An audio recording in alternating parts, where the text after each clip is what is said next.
Precios Cuidados creció.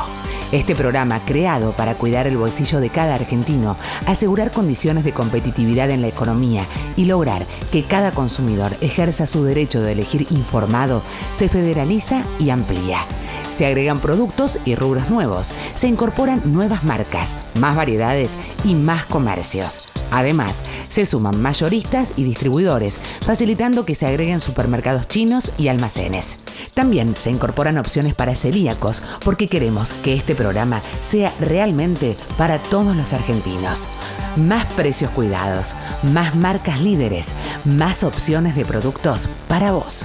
Consulta el listado de productos en www.precioscuidado.gov.ar. Información y reclamos 0800-666-1518.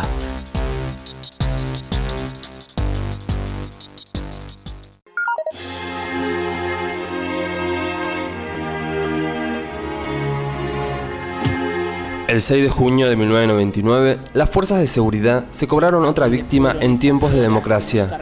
Ramón Santillán, alias Hugus, hijo de Lilia del Valle Saavedra, fue asesinado por Juan Sebastián Acosta, cabo de gendarmería y jefe de seguridad privada del ferrocarril. En mi brazo y por siempre en mi memoria te aseguro que a mis hijos le voy a contar la historia de cómo su tío vivió, cómo murió, un héroe verdadero, la vida por otro Dios. Acá el 6 de junio de 1999, a las 10 menos 20 de la noche, cae herido de muerte mi hijo, Hugus. A mi hijo lo matan justamente por defender a un chico de la calle. Mi hijo acá cumplió un rol social en Morris. Morris es una ciudad donde hay gente muy humilde, muy trabajadora y también hay gente honesta. Porque colaboraba con un centro cultural de William Morris que justamente en la época de los 90, en épocas de políticas neoliberales, donde quedaron muchos pibes en la calle por la falta de contención y del Estado, ¿no? En ese contexto fue asesinado mi hijo por defender a un chico de la calle, a un pibe que asistía al centro cultural, chicos que no conocían más que su barrio, chicos que no conocían el obelisco. Ramón Santillán para nosotros fue como una especie de ángel.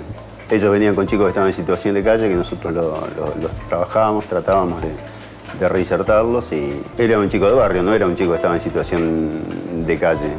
Nos daba una mano en hacer algo que nosotros no podíamos hacer, que era llevarlos a ver fútbol. Los chicos aman el fútbol. Iban a la cancha de Boca, los llevaban. Ese día 6 de junio hacía muchísimo frío, muchísimo frío. Jesús venía porque sufría de asma. Una semana anterior estuvo con un ataque de asma, con el cual Betiana era su enfermera. Y ese día jugaba Boca e Independiente, donde Boca, a pesar de que perdió, igual se consagró campeón. Y me pidió permiso para ir a la cancha. Y yo le digo, no, hijo, no quiero que vayas a la cancha con todas las cosas que están pasando. No, vieja, no pasa nada, me dice, porque gane o pierde igual vamos a salir campeones. Va a ser un partido tranquilo, quédate tranquilo. Aparte dice, los chicos a la noche me van a hacer un asado, vamos a festejar dobles, el campeonato de Boca y mi despedida, porque supuestamente nos teníamos que ir. Esta semana que pasó lo de mi hermano, en realidad nosotros íbamos a hacer un viaje con mi hermano, mis papás y yo nos íbamos al sur, porque nada, la situación acá no era buena y mi hermano había conseguido un trabajo ahí y nada, íbamos a probar suerte, digamos, a ver qué se podía hacer. Y es increíble como de un día para el otro te cambia todo, es algo increíble. Nosotros íbamos a viajar el miércoles 9 de junio. Los pasajes me llegaban el lunes 7 de junio y a Sugu lo matan el domingo 6 de junio. O sea que cuando iban a llegar los pasajes a mi casa yo estaba enterrando a mi hijo.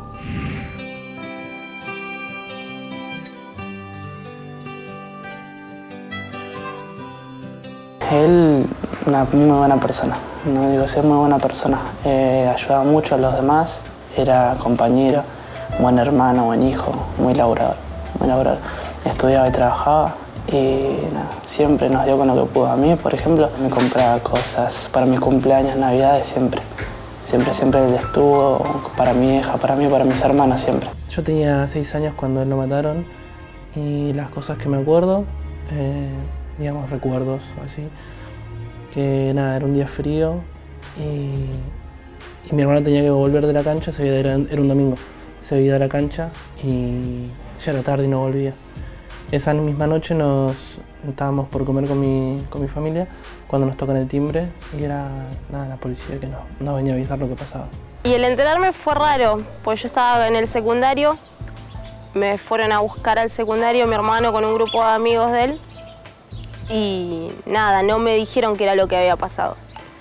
Me dijeron que simplemente estaba preso, que quería verme, que vaya hasta la casa. Y bueno, y así llegué a la casa de él. Y cuando llegué no entendía nada, estaban todos llorando y no sabía por qué. Me preguntaron, ¿vos cómo estás? Bien, dije, porque no sabía qué era realmente lo que había pasado hasta que la hermana de él me dijo que lo habían matado. Para los que no lo conocieron, era muy compañero de su mamá, sobre todo, de los hermanos. Tenía un muy buen corazón, un buen amigo, muy amigo de sus amigos, por eso le pasó lo que le pasó, por defender a un chico que le estaban pegando. Pero de todos los amigos, los que realmente lo valoraron son los que hoy en día están con nosotros, los que se acuerdan. Era muy querido, y era el centro de atención de casa porque él siempre, con la música a todo volumen, él sabía hacer cualquier cosa que como jefe de familia sabía llevar una familia muy bien adelante. Y era muy audaz, era muy pícaro, muy divertido. Nos gustaba mucho lo que era el cuarteto, la Mona, compartíamos esa misma música. Así que, no, con Su pasamos muchas cosas lindas también, porque era un pibe que no se quedaba quieto, ¿viste? Te movilizaba todo, te llevaba, vamos, hacemos, venimos, y era esperarme, era muy compañero, muy cuida, con todo, con las hermanas, conmigo, con todo. Pero era un pibe muy responsable, muy de su trabajo, su estudio, su familia. Un gran amigo. Yo lo conozco en lo personal. Yo me había alejado, bueno, yo de chico iba a la cancha, pero dejé un tiempo de ir a la cancha y vuelvo y yo lo conozco a él en un viaje a Rosario. Y bueno, a partir de ahí nos empezamos a hacer amigos y la verdad que era un excelente muchacho. Laburador, ayudaba mucho a la familia. Yo al lado de él era muy chica. La diferencia la veo hoy. Nada, me cuidaba mucho, siempre estaba cuidando a la flaca. Y nada, era muy compañero conmigo. Era una forma de ser especial tenía.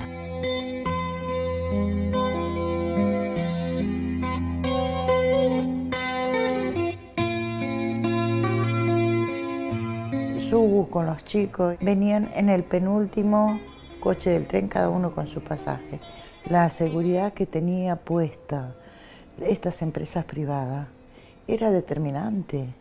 te bajaban a palazos de arriba, te tiraban los perros.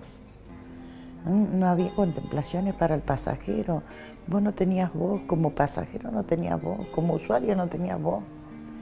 Ellos mandaban arriba de los trenes, los andenes, la seguridad privada, que eran agencias creadas por justamente los dueños de esas agencias eran los genocidas del pasado. Los testigos aseguraron en ese momento de que el tren frena antes de llegar a la estación de William Morris. Mis hijos venían en los asientos, pero venía más gente donde se guardan las bicicletas. Alguien accionó un freno de mano que estaba ahí, no tenía, digamos, nada precintado, nada. Estaba al libre alcance de cualquiera. Y alguien, a lo mejor por curiosidad, por lo que sea, accionó eso y era el freno de mano. Entraron las fuerzas de seguridad privada con las tonfas, los palos, y le pegaron a todo el mundo, a mujeres, no respetaron ni mujeres, ni niños, a todo el mundo. Entonces cuando entran y empiezan a golpear, los chicos, y los amigos, ayudan a bajar a las mujeres porque el tren queda fuera de la plataforma y era muy alto para subir o bajar las mujeres, entonces las ayudan a bajar. El último que está por bajar es mi hijo. Cuando él se está por bajar, ve que el gendarme está golpeando a un pibe de 10 años de la mano y con la tonfa. Entonces se vuelve y le dice, flaco, no golpees más al pibe. Empezaron a discutir, mi hijo se lo arranca de las manos al de seguridad y salta con el nene por la puerta del furgón hacia, digamos, al ripio de la vía. Cuando mi hijo cae sobre el nene. Cuando él se está levantando, recibe el impacto de bala desde arriba del tren, que está probado por las pericias de balísticas. Y con el nene declaró en el juicio y dijo, esa bala era para mí. Y se la dieron a su. Cuando tocan el timbre, sale mi hermana más grande, Betiana, y le preguntan si ahí vivía mi hermano. Ella contestó que sí, y ahí le dijeron, bueno, tienen que ir a buscar a tu hermano porque está detenido en la comisaría. Imagínate, bueno, lo primero que pensaron, no sé, se peleó. ¿Qué puedes pensar? Yo ya estaba durmiendo cuando me llama mi hermana. La verdad que en ese momento es como que me amortigué porque el golpe fue muy, muy duro. Me parecía que no estaba pasando lo que me estaba diciendo. Es una cosa, en ese momento mucho no me acuerdo, creo que me desvanecí, por eso no puedo llegar a recordar.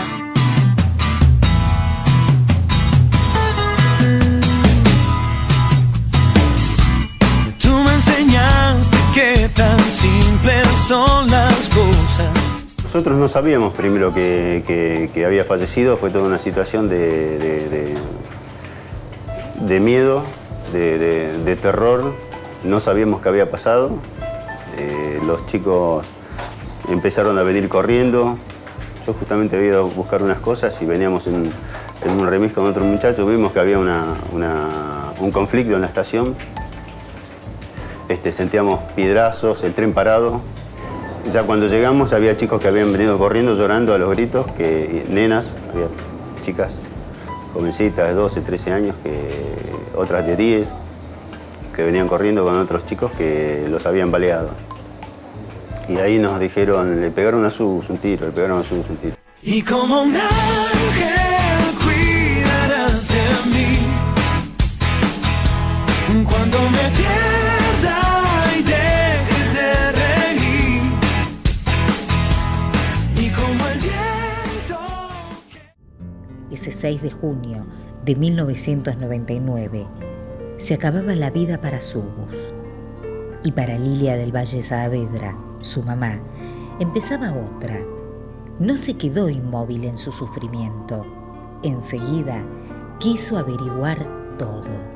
El tipo que le pega un tiro en la cara a Subus era gendarme, era cabo de gendarmería, que tenía prácticamente la edad de mi hijo. Mi hijo tenía 21 y él tenía 28. Mi hijo recibe un impacto de bala de arriba del tren en la cara.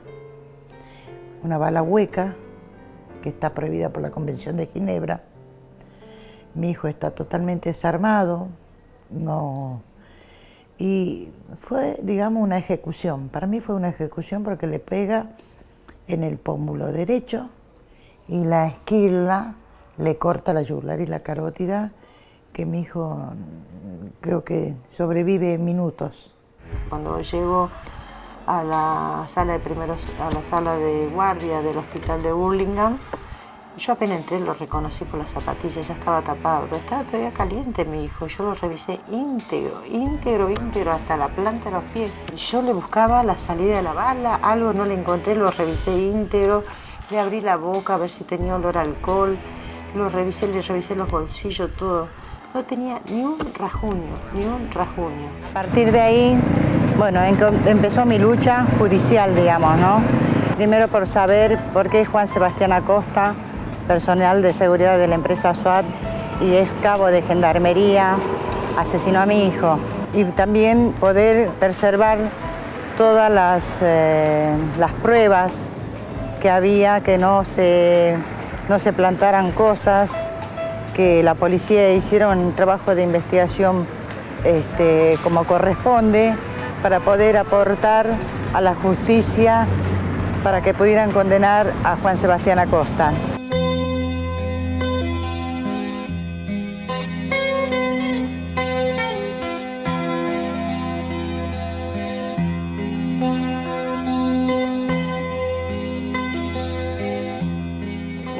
En esto aprende todos los días. Yo, si bien era una mamá que militaba, y eso me ayudó, digamos, a seguir muy de cerca la investigación de mi hijo, porque mientras mi hijo se estaba velando, yo estaba siguiendo la declaración de toda la gente y viendo de que se hicieran las cosas bien, de que se vayara al lugar, de que se recogieran las pruebas. Y o sea que las últimas horas de mi hijo tampoco estuve con él, para que no se me pierdan las pruebas, porque las pruebas fundamentales son las primeras horas. Una vez que pasaron las primeras horas y no se hicieron las cosas como corresponde, te cuesta mucho revertir la situación. Yo a Lilia la conocí en la segunda marcha, en su reclamo por justicia. Nos conocimos en santos lugares, a partir del asesinato de Sugus. Y recorrimos las calles de allí reclamando por justicia. Una de las primeras mamás, uno de los primeros casos con los que yo tuve conocimiento fue justamente el de Sugus, que me impresionó muchísimo, no solo por lo impactante de la personalidad de Lilia, su fuerza militante, sus convicciones, sino además por las características del hecho que había tenido, que como todos sabemos, Sugus fue fusilado por generar un acto solidario de un chico que estaba siendo maltratado por un vigilador. Sugus ya había sido amenazado varias veces por esta causa. Yo no lo sabía porque él nunca me lo dijo. Sugus había sido amenazado por la Fuerza de Seguridad de Metropolitano por estar o defender o acompañar a los chicos que en ese momento andaban arriba del tren con el Poxirrán. Y Sugus hacía ese trabajo social, de cambiarle la bolsa de Poxirrán por un sándwich, por un libro, lo traía acá al centro o los encontraba acá al centro, les enseñaba, los acompañaba. Y bueno, y eso es lo que le molestó a esta gente. Acá a los 15 días de la muerte de Sugus hicimos una marcha y colocamos el monolito donde todos los años, junto con los amigos de mi hijo y la familia, y lo recordamos todos los 6 de junio desde el 99. De Metropolitano solía decir que mi hijo era un alcohólico y barra brava, bueno, siempre tratando de ensuciar a la víctima, ¿no? Y en ese momento el que era intendente de Burlingame, Juan José Álvarez, salió a decir bueno, que los chicos de esta sociedad eran difíciles.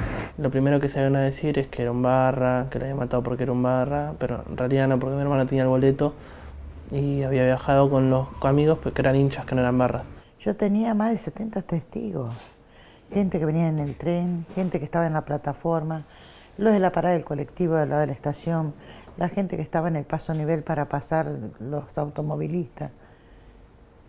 Y sin embargo, presentando todas las pruebas, la justicia lo condena a 10 años de prisión domiciliaria. Nosotros a diario tenemos ejemplos de cómo los chicos jóvenes y humildes tienen claramente menos voz y menos posibilidades de defenderse que cualquier otro chico de la sociedad. Eso realmente es impactante, eso se lo ve desde la comisaría, pasando por la fiscalía, por el juzgado y por el sistema penitenciario. No hay compasión con ellos. Esto ocurre hoy, a pesar, vuelvo a reiterar, de que ha habido enormes avances. También estuvimos en el juicio donde fue condenado este asesino de Sugus y tuvo el privilegio de estar preso en su casa con una pulserita, y fue en Moreno, ¿no? En Moreno donde vivía este asesino y donde también se descubrió que él no cumplía su condena y que, bueno, tenía la posibilidad de salir de la casa, hacer mandados, irse de viaje, como si estuviera en libertad. Cuando a él le dictan la preventiva, la doctora Mónica López Osornio de Morón le da la moligerada hasta el día del juicio. El Tribunal Oral número 4 de Morón, presidido por el doctor Torti, Argañarás y Acosta, lo condenan a 10 años y no les revierten la moligerada. O sea, cuando yo apelo esa condición, va a la Cámara de Casación. Cámara de Casación se tarda 4 años en decir sí o no.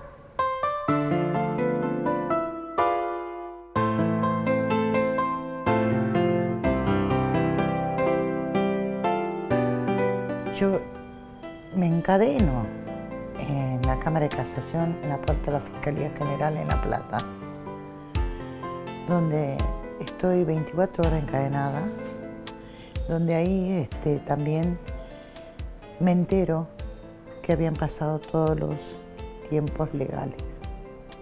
O sea que esta persona ya estaba gozando de la libertad. O sea que nunca pisó la cárcel. Mató a una persona, nunca pisó la cárcel. No quiero algunas veces pecar por mal pensada, pero algo había.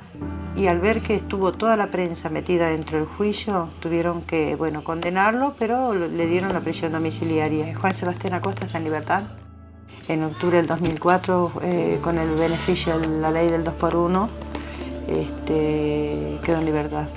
Y lo de Sugus ha sido una injusticia, la muerte, el arrebato de la muerte de un joven y la condena, ¿no? Una justicia que privilegia a un asesino dejándolo que cumpla una pena en su casa, ¿no? Hay condenas más fuertes, con más años, hacia los pibes que son socialmente o intervienen en un hecho que socialmente es condenable también, que aquellos casos donde se es provocado ese daño por la fuerza de seguridad. Por más que tenga un abogado, así sea de confianza, tenés que vivir detrás del abogado, detrás de los jueces, detrás de los fiscales, detrás de la policía para que se haga la investigación. Uno tiene que empezar a conocer cuáles son sus derechos. El fiscal te tiene que recibir, el juez te tiene que recibir, la policía en su momento, cuando ellos investigaban que yo andaba detrás de ellos, había algunos momentos que ellos se molestaban. Yo les decía, lo lamento, es mi hijo y yo quiero saber la verdad, ¿por qué lo mataron?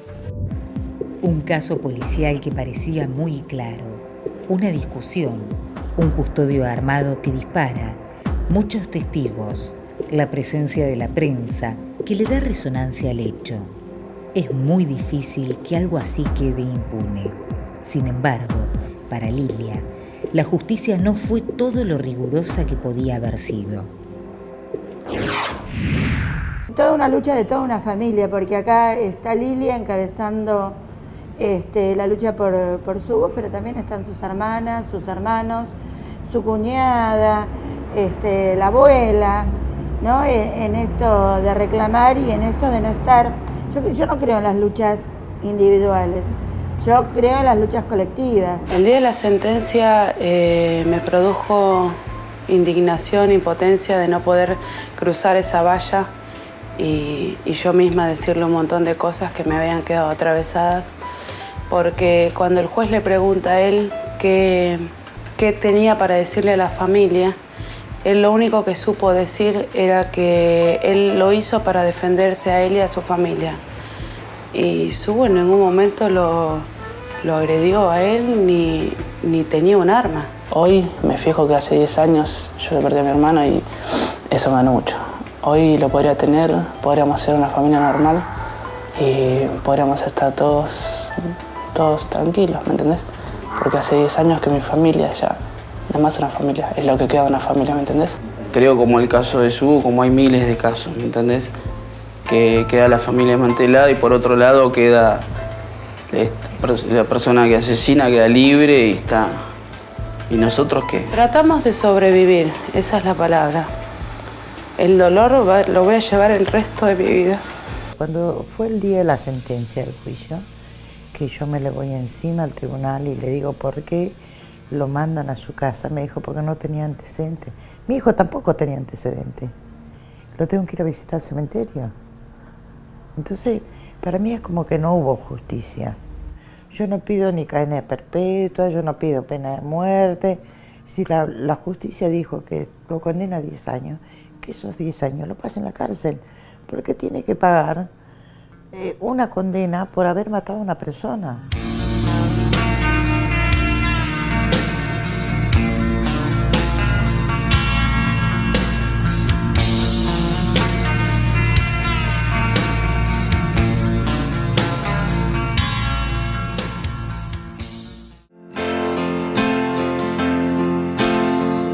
A 15 años del asesinato de Sugus, Lilia continúa con su lucha diaria contra la violencia institucional, la trata de personas y a favor de los derechos humanos. Ojalá que cada vez seamos menos las madres del dolor. ¿Por qué nos dicen madres del dolor? Porque nos matan a nuestros hijos, chicos que a lo mejor están sin ninguna enfermedad, que están capacitados, que le quitan una posibilidad de futuro a él, a su familia. Y es muy difícil seguir esta lucha porque sin saber lo que es hacer una marcha, sin saber lo que es organizar un escrache, tenemos que aprender en la lucha, en el dolor, en medio del dolor, porque tampoco te dan la posibilidad de hacer el duelo por tu hijo. Nada vuelve a ser como antes, es un quiebre sin retorno, porque en tu casa, en la mesa siempre te falta un lugar, hay una cama vacía, hay un ropero con ropa que está sin tocar. Por eso, si por mi hijo no puedo hacer nada, voy a seguir ayudando y colaborando en toda mi triste experiencia a otras madres, apoyándolas como siempre lo hice, tratando de que esto funcione, porque lamentablemente en la justicia argentina hay mucha impunidad y lo que nosotros necesitamos es terminar con la impunidad. Yo me acuesto pensando en mi hijo, me levanto pensando en mi hijo, pero en mi hijo veo un montón de caras. Todavía tengo mucho para dar, me siento capaz de dar. Primero, darle amor a la gente, el cariño, la solidaridad y dar batalla. Y creo que esa es la esperanza renovadora que nosotros vamos a ir generando, inclusive que ha tomado posta a los pibes. Vos date cuenta, los hijos de los desaparecidos, los pibes jóvenes que están insertándose en la política social, en la política partidaria. Entonces hay un cambio generacional en todas estas luchas. A partir de su experiencia, comenzó a preocuparse porque a otros no les pase lo mismo.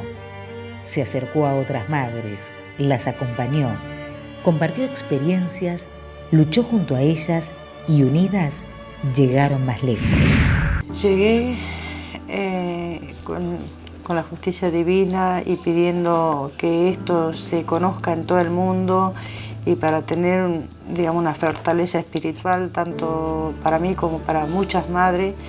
Llegué hasta Roma, estuvimos porque fuimos con otros familiares, llegamos hasta el Papa. Fue emocionante llegar a ese lugar, ver las manifestaciones de afecto hacia Juan Pablo II. Pudimos saludarlo, algunas mamás, creo que una mamá le entregó la foto de los 3 chicos del triple crimen de acá de Floresta. Angélica le entregó la foto de los chicos. Y después tuvimos muchas entrevistas de organizaciones sociales que querían saber qué había pasado con nuestros hijos. Tuvimos muy buena recepción. Tuvimos entrevistas con funcionarios de Italia, con el ministro de Justicia, donde no podía creer que la misma policía plantara prueba, hiciera todo esto.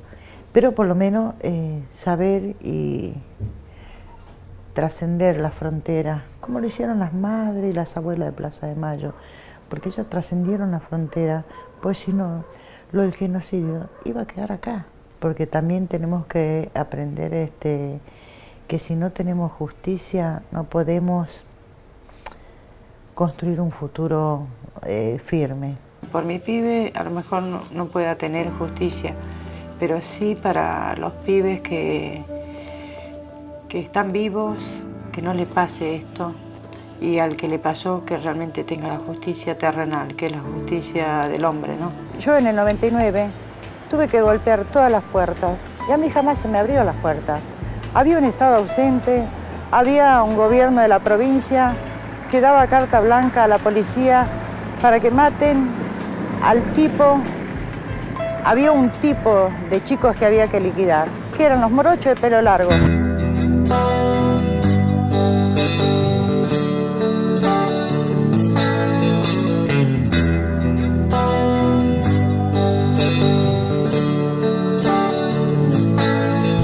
Esto me llevó también a tener un compromiso social muy grande y a organizarme la muerte de mi hijo. ¿Y cómo me organicé? Formando una fundación. Una fundación porque me permite llegar y colaborar o ser una herramienta entre las madres y el Estado, o entre el familiar y el Estado. Desde ese lugar armé un proyecto de televisión que le presenté en su momento en el 2003 al doctor Néstor Kirchner. Le interesó muchísimo porque me dijo que él quería proyectos para cambiar la imagen de Canal 7.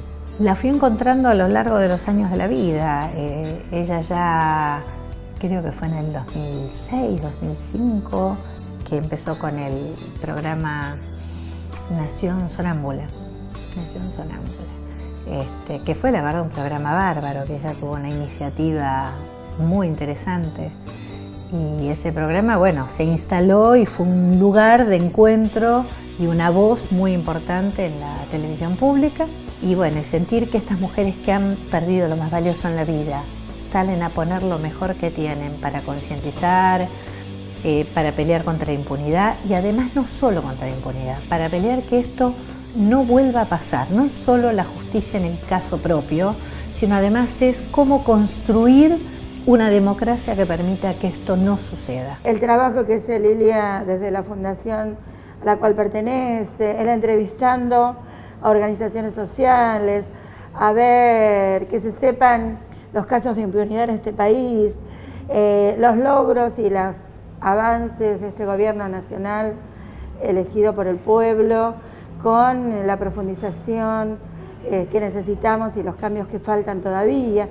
Yo creo que es muy importante la labor de ella como madre, como persona, como mujer y como militante, consciente de que es necesario los cambios en este país, en esta realidad, y que lo hace desde el lugar donde ella lo puede hacer. Desde la fundación hicimos un libro que se llama No callará, historia de gatillo fácil, donde ponía los testimonios en primera persona de las personas que han padecido todo esto, cómo fue el tratamiento de la justicia, en qué circunstancias fueron los hechos, y bueno, y toda la investigación de la policía. Hoy estoy terminando el libro de la trata de personas en conjunto con el Ministerio, la Oficina de Monitoreo, pero todos estos libros, que son 5.000 copias, son de distribución gratuita, van para las bibliotecas públicas, las organizaciones sociales, para los barrios, donde la gente, en vez de comprar un libro, la piensa 2 veces, tiene que comprar la leche y el pan para sus hijos. Bienvenidos a esta presentación del libro No Callarás. Recién cuando hablábamos antes de acercarnos para acá, recordábamos con Lilia, cuando salió la idea del libro, y de alguna forma nos emocionábamos al pensar que un programa de televisión que genere un libro, que de alguna forma transmita un dolor tan profundo, no es casual en la Argentina. Yo creo que en esta transformación del dolor, de la muerte, de los proyectos de nuestros hijos, es transformar esa muerte en vida. Lo hace Lilia, lo hace Dolores de Monti en el comedor de Ezequiel, lo hace Rosita en la asociación, lo hace Gumercinda en la Villa de Retiro con el comedor con el nombre de su hija, lo hacemos en la casita de Sebastián en Moreno. Yo creo que la vida está ahí, en cada cosa que haces, porque la memoria está latente. Estoy muy orgulloso por todo lo que se logró, por el programa, por las cosas que se hicieron, los viajes, las marchas. Hace poco le pintaron un mural a mi hermano y esas cosas son como una caricia para el corazón, de todas las cosas malas que pasaron, que se sigan acordando, y eso es algo muy lindo. Porque yo creo que las personas se mueren cuando uno las deja de recordar. Mientras uno las recuerde, van a seguir vivas siempre. ¿A dónde fueron esas horas que nos arrebataron? Esa complicidad y sonrisas entre hermanos. Miro al cielo y todavía no caigo. Tu reflejo en mi corazón para siempre está plasmado. Te tatúo en mi brazo y por siempre en mi memoria. Te aseguro que a mis hijos le voy a contar la historia de cómo su tío vivió, cómo murió. Un héroe verdadero, la vida por otro dio. La peleo día a día y tu sonrisa me ilumina. Tan solo un hasta luego, nunca una despedida. Me dejaste tantas cosas, enseñanzas de vida, que a pesar de todo siempre hay una salida. Lo que sí siento, no culpas tampoco, siento que le debo a mis hijos algunos momentos que hubiese compartido con ellos, porque me dediqué, me aboqué más tiempo a la lucha, pero sin dejarlos de querer. Al contrario, yo sabía que en ese momento el que no tenía voz era Sugus. El que no tenía voz era otro chico.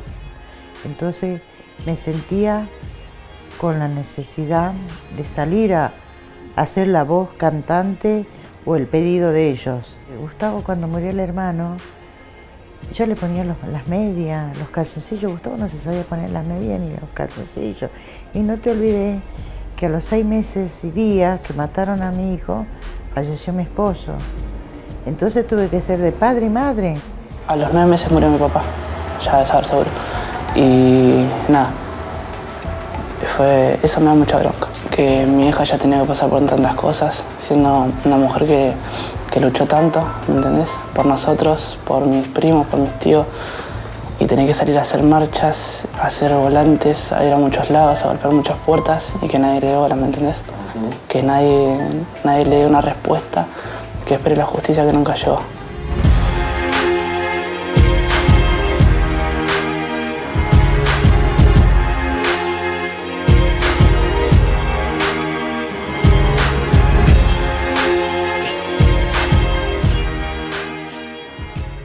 ¿Quiénes deben vacunarse contra la gripe? Embarazadas, mamás de bebés menores de 6 meses, niños entre 6 y 24 meses, personas con enfermedades crónicas u obesidad, personal de salud y mayores de 65 años. Para ellos, la vacuna es gratuita en centros de salud y hospitales públicos de todo el país. Vacunate. Es bueno para vos. Es bueno para todos. 0800-222-1002. Argentina nos incluye. Presidencia de la Nación. La violencia institucional es una de las asignaturas pendientes de la democracia argentina.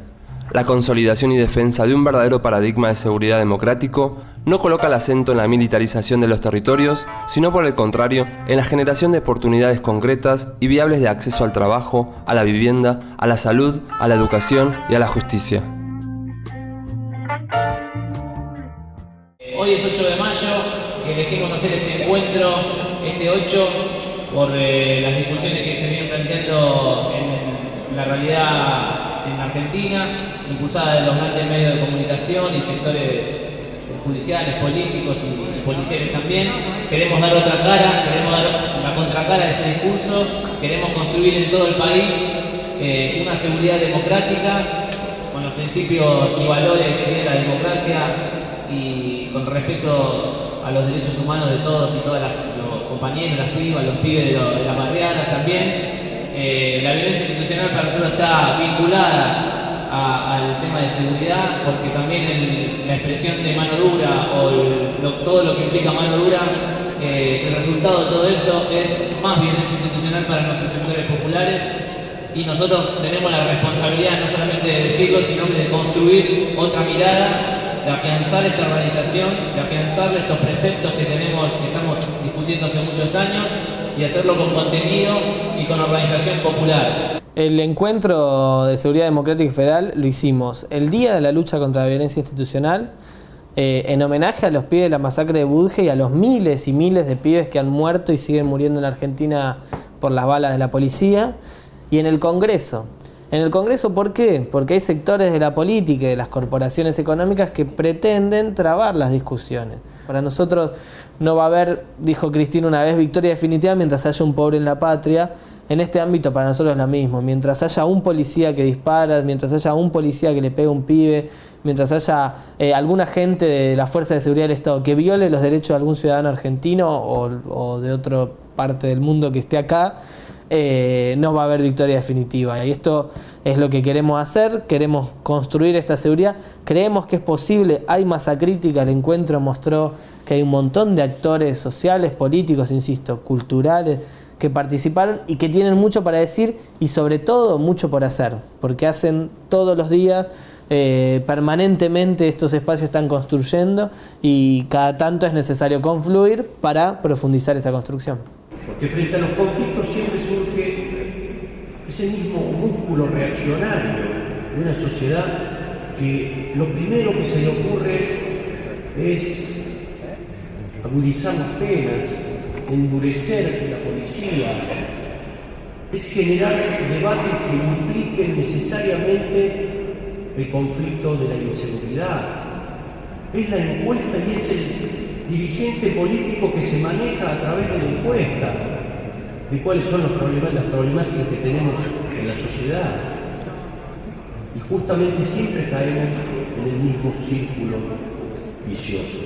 Con el tema seguridad, inseguridad, en términos generales, primero por ahí lo quiero poner en contexto, ¿no? Una sociedad que recupera su economía, que reincorpora millones de personas al trabajo y a la vida social, también aumenta la frecuencia delictiva, digamos, en términos reales. Hay mayor circulación de bienes, por lo tanto hay mayor frecuencia delictiva.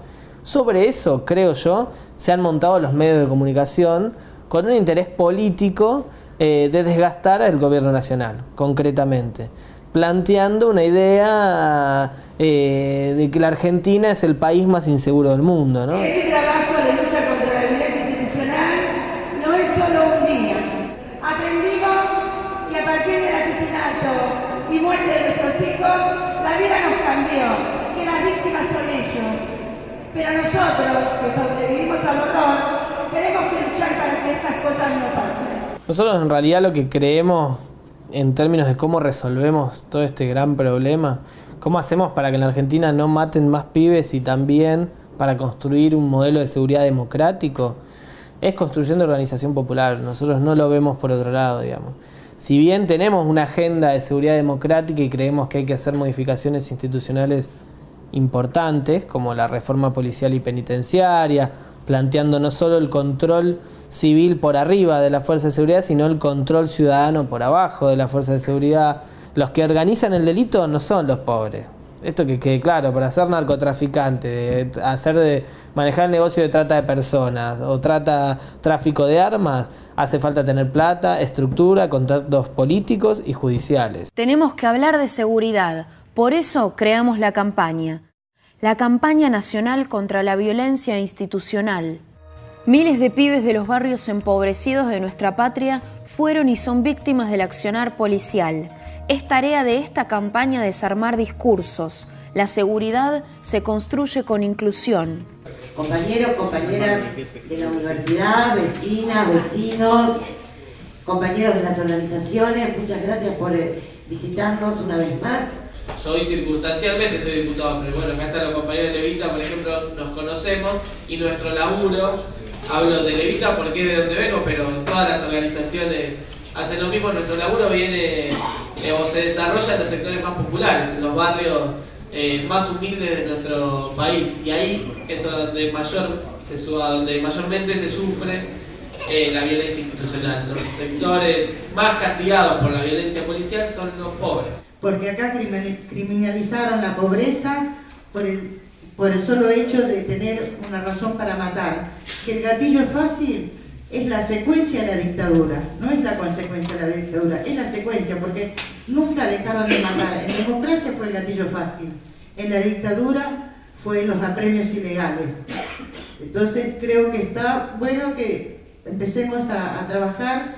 De hecho, el diputado Leo Grosso está a cargo de la campaña contra la violencia institucional, Leo, y bueno, empezar también a discutir estos temas en los lugares, como en las facultades, en los colegios secundarios, en las organizaciones sociales, empezar a llevar al debate todo esto. Necesitamos organizarnos para promover derechos, por eso esta campaña también plantea esto, hacer qué hacer si te detienen, cómo acceder a la justicia, ese lugar que uno lo ve desde la puerta y después no sabe, va, intenta entrar ahí, intentamos hacer algo, es muy difícil, es inaccesible la justicia, para el pueblo es inaccesible, no nos la disfracen más, ya nos dimos cuenta, hacen lo que quieren, no hay posibilidad. Bueno, necesitamos organizarnos para acceder a la justicia. Las mejores experiencias son las de las madres, las mejores experiencias son esas. Hay muy pocas condenas a policías asesinos de pibes, casi no existen.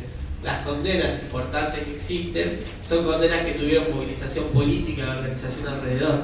Hoy por hoy, a partir del 2003, nosotros nos sentimos acompañadas por el Estado, por una política de integración, una política de acompañamiento. Estoy de acuerdo con la campaña contra la violencia institucional, estamos de acuerdo con la democratización de la justicia.